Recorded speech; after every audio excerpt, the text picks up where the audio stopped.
Hello there. आज हम सुनेंगे जब वी मेट की कहानी। कहानी शुरू होती है आदित्य से, जो एक बहुत बड़े इंडस्ट्रियलिस्ट का इकलौता वारिस है। बाप के गुजर जाने के बाद कंपनी की जिम्मेदारी आदित्य के हाथ है। आदित्य की माँ किसी और से प्यार हो जाने की वजह से उसके बाप को छोड़कर घर से चली जाती है। आदित्य के बाप के मरने के बाद वो कंपनी में अपना हिस्सा मांगने आई है। आदित्य, जो पहले अपनी माँ की वजह से डिप्रेस था, उसको ऐसे हालात में उसकी गर्लफ्रेंड ने भी डंप कर दिया। वो आखिरी बार इस उम्मीद पे कि शायद उसकी गर्लफ्रेंड वापस आ जाए उसकी शादी में जाता है, मगर खाली हाथ लौटता है। वो ज़िंदगी से इतना डिप्रेस्ड है कि अपनी सारी चीज़ें छोड़कर पैदल सड़कों पर निकल जाता है और एक अनजान मंजिल की तरफ जाती ट्रेन में सवार हो जाता है। वहाँ उसकी मुलाकात होती है गीत से। गीत एक पुरजोश, कॉन्फिडेंट, या अगर ओवर कॉन्फिडेंट कहें तो भी चलेगा, खुद पे भरोसा रखने वाली और ख़ुद की फेवरेट लड़की है, जिसको ज़िंदगी में एडवेंचर, रिस्क लेना और खुलकर जीना पसंद है। बोलना गीत की एक ऐसी आदत है जिससे वो नींद में भी जान नहीं छुड़ा सकती।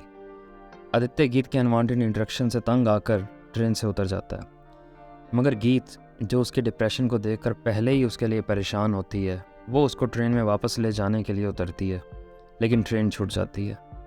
आदित्य गीत को किसी तरह ट्रेन तक पहुंचाता है, मगर गीत से ट्रेन फिर से छूट जाती है।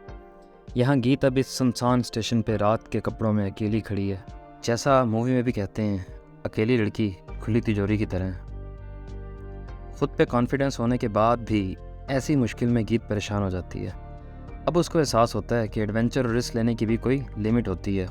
वो परेशान होती है कि अचानक उसको आदित्य नज़र आ जाता है। उसकी खुशी की कोई इंतहा नहीं रहती। अब आदित्य की जिम्मेदारी है कि वो गीत को उसके घर तक पहुँचाए। ये दोनों अपना सफ़र होटल डिसेंट से स्टार्ट करते हैं, जहाँ गीत आदित्य से उसकी डिप्रेशन की वजह जानती है। वो लड़की जो उसको डंप करके गई और उसको एक सलूशन बताती है कि ज़िंदगी में जब भी कोई तुम्हें डंप करे, तुम उसकी यादों को डंप करके ज़िंदगी में आगे बढ़ जाओ, अपनी ज़िंदगी ख़राब मत करो। आदित्य एक मौसीकार भी है। वो रास्ते में गाना गाता है ताकि सफ़र बोरिंग ना हो। आदित्य सेफली गीत को उसके घर पहुंचा देता है, जहां उसके घर वाले इस एहसान के बदले उसको एक हफ़्ता रोक लेते हैं, मगर इस दौरान गीत की शादी पक्की करने उसके रिश्तेदार आ जाते हैं। गीत पहले से किसी लड़के को पसंद करती होती है जिसका नाम अंशुमन है, और उसका इरादा था कि अगर घर वाले ना माने तो वो घर से भागकर शादी कर लेगी, और वो ऐसा ही करती है। आदित्य सिर्फ गीत को जानता है, उसको भी उसके साथ भागना पड़ता है, जिससे गीत के घर वाले समझते हैं कि आदित्य गीत को भगा कर ले गया है। आदित्य गीत को अंशुमन तक पहुंचा के अपनी दुनिया में वापस आ जाता है। गीत के साथ रहकर गीत की ज़िंदगी को जीने का स्टाइल देखकर आदित्य का ज़िंदगी को देखने का अंदाज़ चेंज हो जाता है।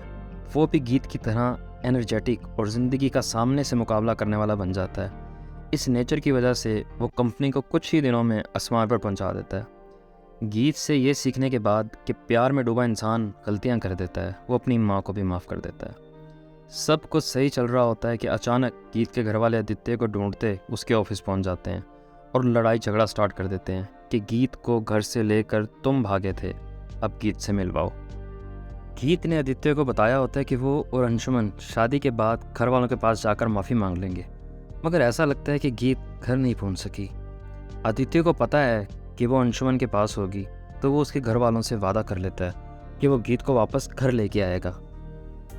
उसके बाद आदित्य मनाली जाता है, मगर वहाँ जाके उसको पता चलता है कि अंशुमन ने तो पहले दिन से ही गीत को एक्सेप्ट नहीं किया था, बल्कि उसको वहीं से ही भगा दिया था। आदित्य अंशुमन को उसकी गलती का एहसास दिलाता है और गीत को ढूंढ निकालता है। गीत अंशुमन की बेवफाई की वजह से एक हॉस्टल में अकेली रह रही होती है, इस शर्मिंदगी से कि अब घर वालों को क्या मुँह दिखाएगी वापस जाकर। आदित्य उसको समझा बुझा के अपने साथ ले आता है और होटल में उसको बोलता है, जैसे तुमने कहा था ना कि जो डंप करे तुम भी उसको डंप कर दो, तो तुम अंशुमन को गालियां दे के अपने दिल का गुस्सा निकाल दो। और गीत ऐसा ही करती है, मगर गालियां सुनने के बाद अगली सुबह अंशुमन गीत से माफ़ी मांगने आ जाता है और कहता है कि वो उससे शादी करने को तैयार है। अब आदित्य दिल ही दिल में गीत से प्यार करने लगता है, और जब उसको लग रहा होता है कि अब उसको गीत मिल जाएगी, किस्मत एक बार फिर गीत को उससे दूर ले जाती है। आदित्य गीत को ये बात नहीं बताता कि वो उससे प्यार करता है।